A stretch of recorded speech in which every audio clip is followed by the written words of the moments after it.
Hi, yarn friends. Welcome to the Fiber and Fables podcast. My name is Jess. You can call me Fiber or Fables. I reply to both.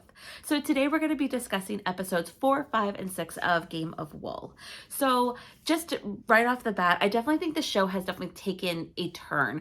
We are definitely seeing more serious and more focused creativity in the challenges, and it's more so focusing on people who have some very deep and serious skills. And there's just a lot of crochet, a lot of crochet. But let's get into it. So episode 4 is Children's Week. So the contestants are challenged to make a costume for toddlers. They call it a fancy party. In the States, I guess we would call it a costume party. So we see Deepti sort of struggling this week. Even though she describes herself as more of a crocheter, she seems to be kind of burnt out, and I get it. I think that they don't really emphasize what it's like crocheting or knitting for 12 straight hours. I mean, I think for a lot of fiber people out there, we would love that, but I don't know how often they're filming. Yes, they're calling it weeks, but I doubt like every week they're doing it. And they would have to do, each episode would take at least 2 days to do, because there's no way that you're doing the individual challenge for 12 hours and then doing the group challenge for 8 hours. There's no way that they're going to be filming for 20 hours. It's just highly doubted. So there's definitely at least 2 days going on here. So I could understand how she's fatigued. And I know also she has a son, and her son said that, oh, you're not very good, so you're gonna come home early. Yeah, so kids say really mean things. It wouldn't surprise me if when my kids get bigger, they'll say something like that to me. So she just seems very fatigued and kind of like at the end. I think she kind of was like, all right, we're kind of at a different skill level here. And it definitely shows that this show definitely has taken a turn to where everybody is leveling up. Everybody is stepping up their game. So Deepti made a crayon costume, which I thought was super cute. I just wish she used any other color except for orange. Any other color.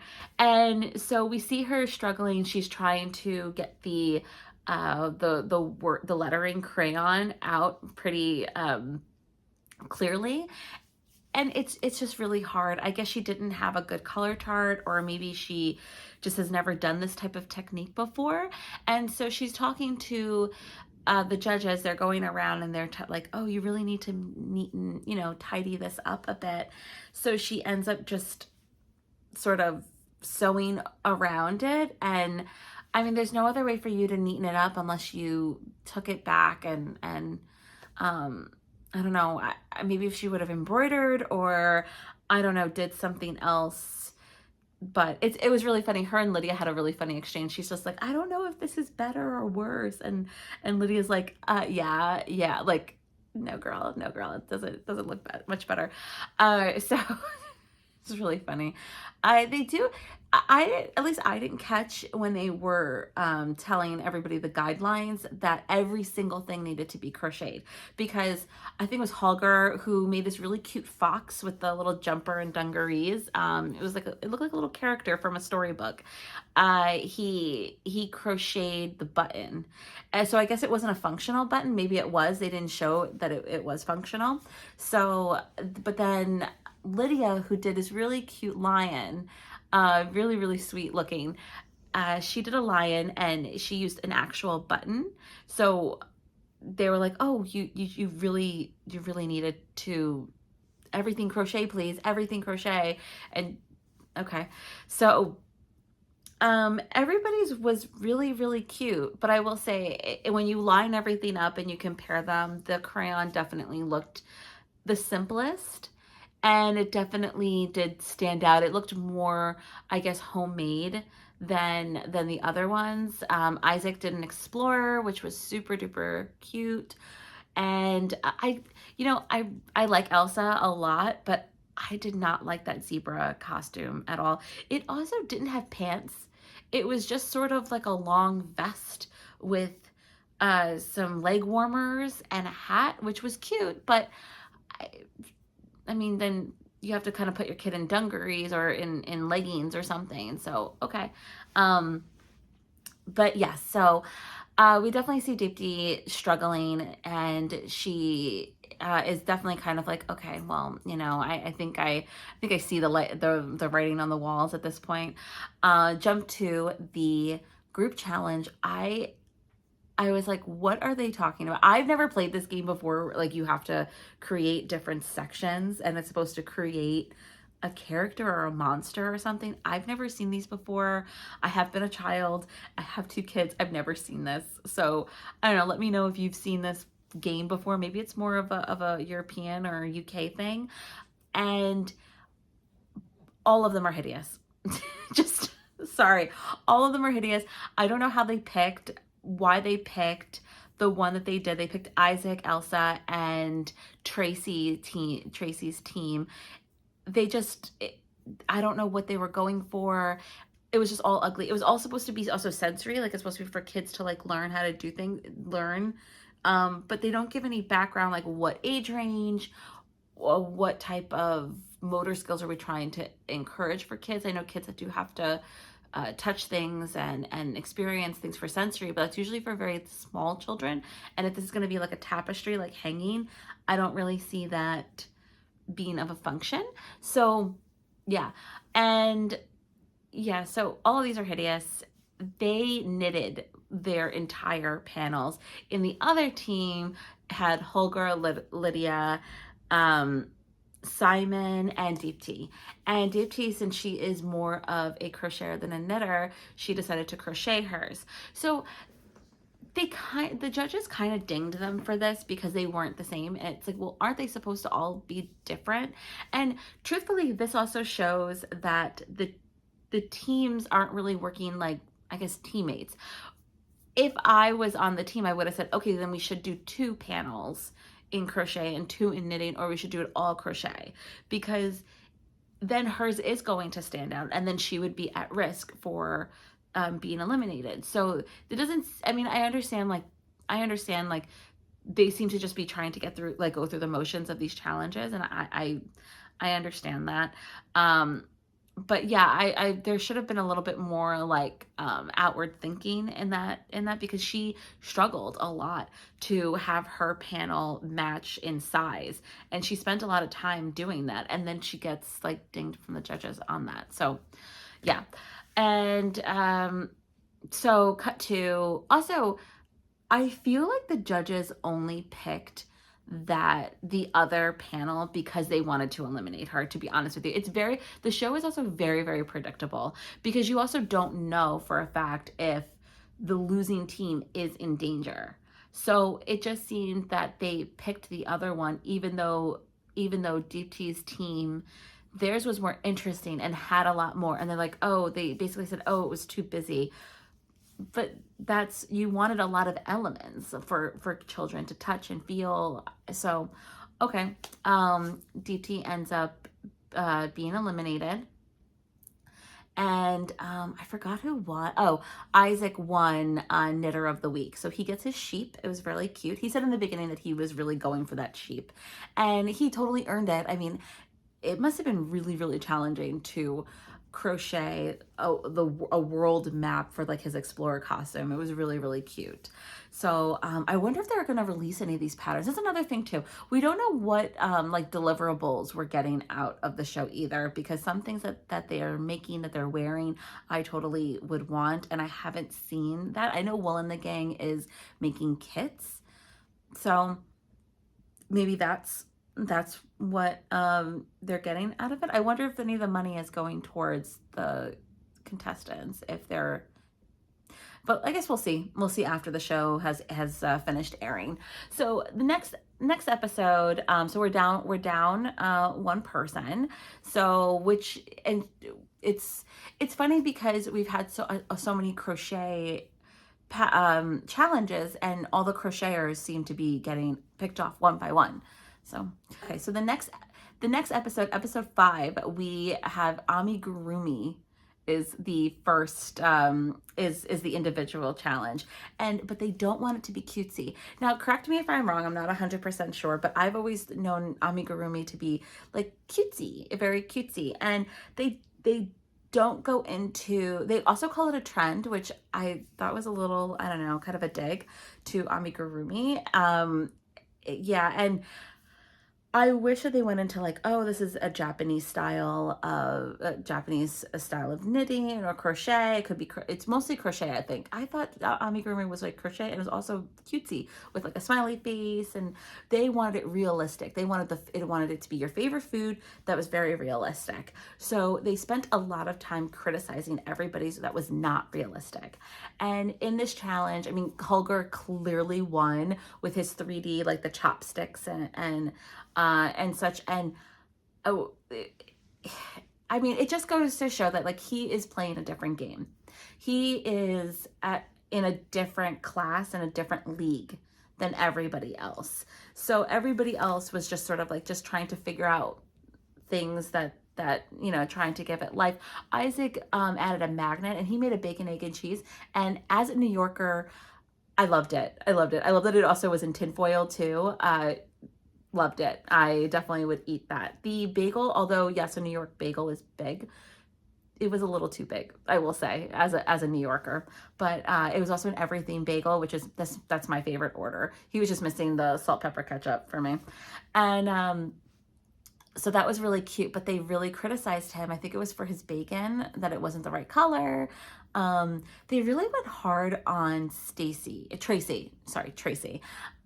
because her pasta was a little too big, and they didn't like that she only used one stitch. I thought that her chowder bowl was very interesting. There's a lot of color in it. There was a lot of depth. There was a lot going on. And yeah, I will say like that, comparing it to everybody else's, it was, but she did do a lot of elements. She had a lot going on. So, and the pasta was a bit big if you were looking for realistic, but like she said, it was really, we also never hear from the contestants any pushback or disagreement from the judges. So this was very interesting. And we also see it a little bit later on in the next episode, but we also don't see a lot of pushback from the contestants on what the judges tell us, but we get a little bit from her. She says, well, it's chowder. Chowder is supposed to look, I understand what the judges were saying, but it's chowder. It's supposed to look like a mess, which is true. Definitely true. And we also see a little bit of pushback later on in the episode as well. So we get to the group challenges, and they have to make a slouchy cardigan, and it's supposed to be textures. They call it texture week. So for the group challenges, they're paired off into 2 people each, and they're supposed to make a slouchy cardigan. They're given a basic pattern to make a cardigan, and they're also given, it looks like some kind of like stitch guidelines or different stitches that they can use for the cardigan, and it's supposed to be textures week. So they're supposed to, I think they said 3 different stitches or 3 different textures, I guess.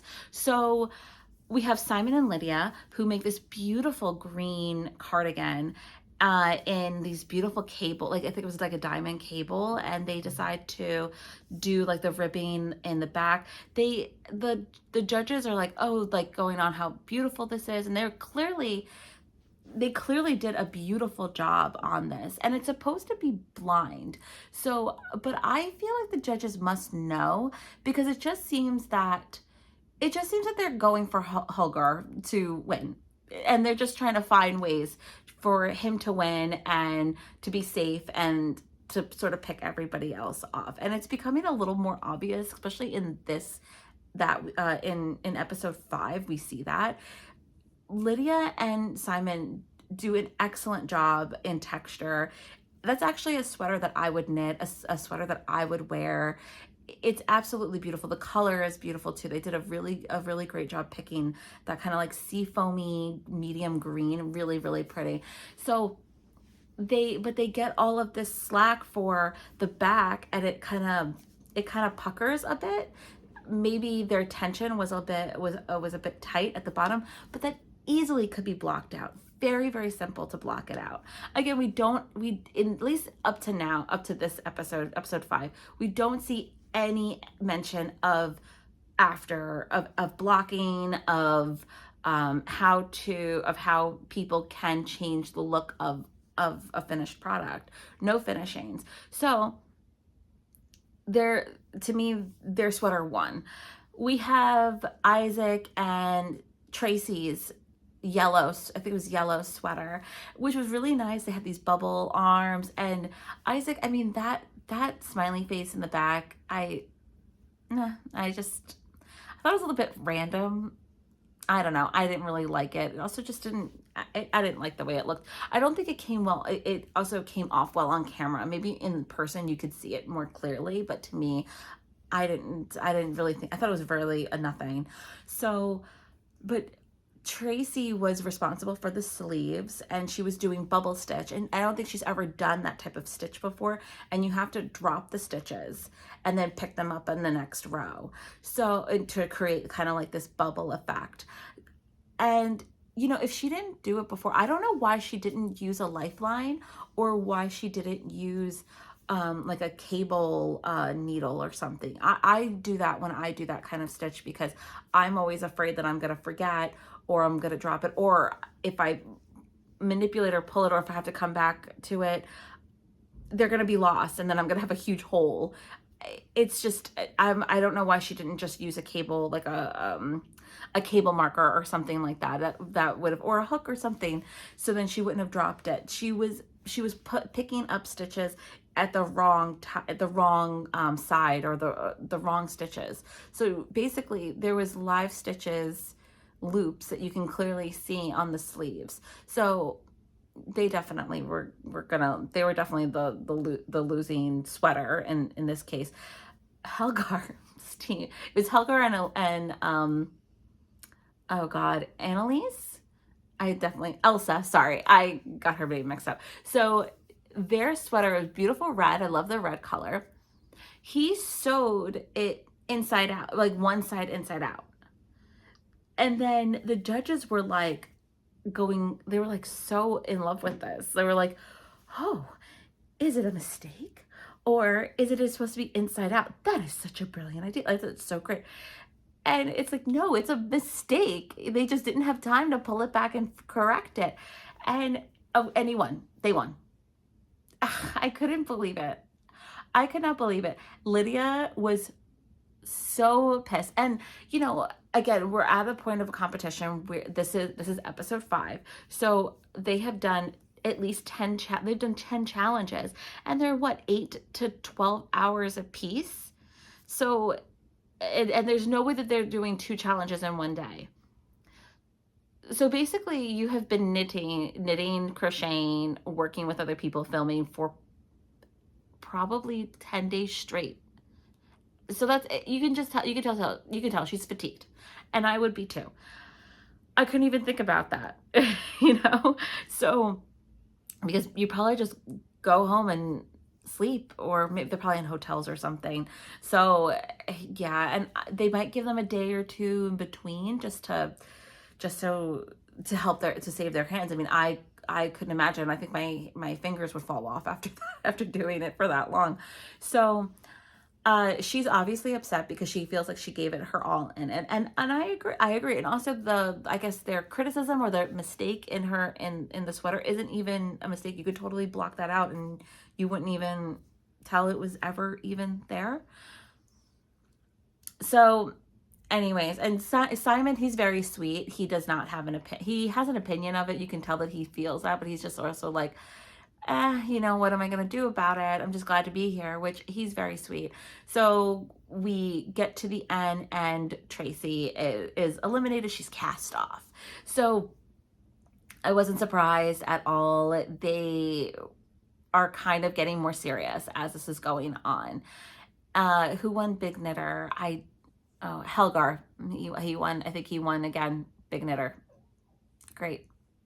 You have a mistake, you win the challenge, and you get best knitter. Yeah, I mean, of course he would, because that amigurumi, that was definitely clearly the best one out of everybody.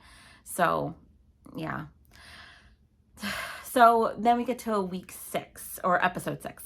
So that is a very interesting. This is actually probably my favorite, and what I think is the best challenge is jewelry. They have to make wearables. Simon goes for broke. He starts doing Viking jewelry. I am very unfamiliar with this technique. I've never done it before. I probably won't. I mean, you never say never in life. And yes, I wouldn't wear it, but I love the story behind it, and I love that he tried a different technique, and it was great. And honestly, everyone's except for Lydia's, I don't think is very wearable. In all honesty, like they're very statement artsy pieces. Like yeah, I don't really see many people wearing a lot of these. Elsa paid homage to her heritage. It was very beautiful, very beautiful. They were very critical of the yarn that she used, but they don't give a suggestion as to what she could have used instead. So hard to really take that into consideration. I thought it looked beautiful. Again, like not everything you could see on camera. So Lydia's was by far the best. It was absolutely beautiful. She incorporated beads. It was this beautiful like collar and a cuff, a matching cuff. It was beautiful. Helgar, okay. His like garbage bin liner yarn kind of annoyed me. I just thought it was very like design school first challenge. We've seen it on like, what is that Project Runway show? Oh, let's see if you can use that material. Okay, because I don't know. I thought it would be more interesting if he used actual like throwaway materials than bins. Like I don't. Also, he could have just used a tape yarn. There's yarn that will give him that look that he was trying to achieve. It was all black, so it was hard to even see what you were seeing. Like it could have all, I don't know, it could have all just been one piece of like fabric you can't really see it. So, but of course the judges were drooling over it. I didn't think it was anything interesting, in all honesty. Isaac's, the daisies were really pretty, but they didn't, it wasn't anything exciting. I guess that's where it comes from. So they were very critical of Simon's, of course, and we see where the fork in the road is, and clearly they are trying to get Helgar to be the winner of this competition, and he clearly will be. If he doesn't win, I would be shocked. I think it's going to go, well, I'll give that up at the end. I'll say my order of how I think this is going to go. So we get to the end. We get to the group challenge, and we get to the next challenge, and it's not a group challenge. They are given an old lace pattern where they have to basically follow the pattern, and whoever does it the best it wins, I guess, and it has to be a part of a lampshade. Very beautiful. I love this idea because it really will show everybody's skills, how they can read a pattern, if they can read it. I don't even know if they had charts. That would have been cool too. I don't remember if there was a chart. Let me know if there was. If they could read charts, if they could, how well they can do with lace knitting. Lace knitting is absolutely beautiful and is a lot of fun. I have done it a few times. I've actually made a nice table runner that was lace for a friend. It was beautiful. It came out really beautiful. I wouldn't describe it as fun. Maybe I didn't pick a good pattern for it to be fun. It is kind of stressful though, because you do have to yarn over and follow it and then hope that you remember to yarn over, because a yarn over doesn't always feel like a stitch. So you do have to do some constant math of like counting, do I have the right count? And Lydia, you could just tell she is just very fatigued, very stressed out, and I would be stressed out too. You're only given an allotted amount of time to do all of these rows on a challenging pattern. So she's counting and she's not getting her count, and she had to take a break, and I understand, like, she had to get out and just take a breather. Good for her. And so Simon, he's very sweet. He counts her stitches for her. which was so sweet. And yes, she was down one. Supposed to be, I think, 66 stitches. She had 65. Helgar basically just says, I'm just adding yarn overs if I don't have my count. And yeah, that's great advice. That's actually great advice. Like, just add a yarn over. He's like, it's not worth making yourself crazy over. So yeah. And so Simon was being cheeky, and he said, oh, listen to him, he he made a mistake and still won the sweater, like, pertaining to the sweater competition, which, yeah, I get it. Like, I'd be mad about that. They were robbed. They were clearly robbed. Yeah, I think that maybe they didn't decide if they wanted to eliminate Tracy or Simon at that point, and they were kind of like, okay, who do we have more, ability to get rid, and yeah. So cut to who they put them up on the light, and they look at each one, and they say, this is the winner, this is it. But I wish that they pointed out what was wrong, because when you're looking at it quickly, you don't really see, I mean, you see that there's obvious differences, but you don't see what exactly is like not right in the pattern. And I wish that they showed that. But I really liked this challenge, and I really enjoyed it. Yes, visually it wasn't very interesting because they're not working with color, texture, creativity, but it also shows if they're able to follow the pattern. Isaac won. He seems to really thrive, and I think I did well in lace knitting too, because I like clear instructions on what to do. So I think I have more of a mindset like him. So he won because he followed the pattern much closer. And yeah, he won Knitter of the Week. And then they cast off Simon, which was not surprising. We saw this coming, and yeah. So I think next they're probably going to, so we have Elsa, Helgar, Lydia. That's it. Oh, and Isaac. Sorry. I think next episode, I think episode 7, they're probably going to eliminate Isaac, then Lydia, then Elsa, and then Helgar is going to be the ultimate winner. But I don't know. I definitely think the show has gotten a lot better. And I know, and I've been seeing a lot of videos and a lot of talk about, oh, like, if we criticize it too much, then they're not going to give us a season 2. Well, yeah, but then maybe they should take into consideration the knitting and crochet community and be a little bit more clear. And, a lot of times they're just trying to work out the kinks and see what everyone's saying, and hopefully they'll make improvements. I really like the concept of this idea. I wish that I really don't think that they should invite a designer, someone who's a designer, even the design student, even though she didn't get that very far in the competition. I just don't think that's fair. I think that it shouldn't be very fair, and it just seems that what they're looking for to win is someone who is more professional, and that's fine. But then only invite designers. Then that would make more sense, at least to me.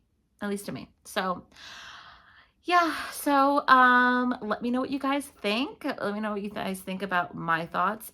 Hit subscribe if you feel like subscribing. Please leave a comment and a like, and I will see you in the next episode. Next video, if they post episode 7, I probably will do that individually, just because now that I'm caught up completely. So yeah, hope to see you in the next one. Bye, guys.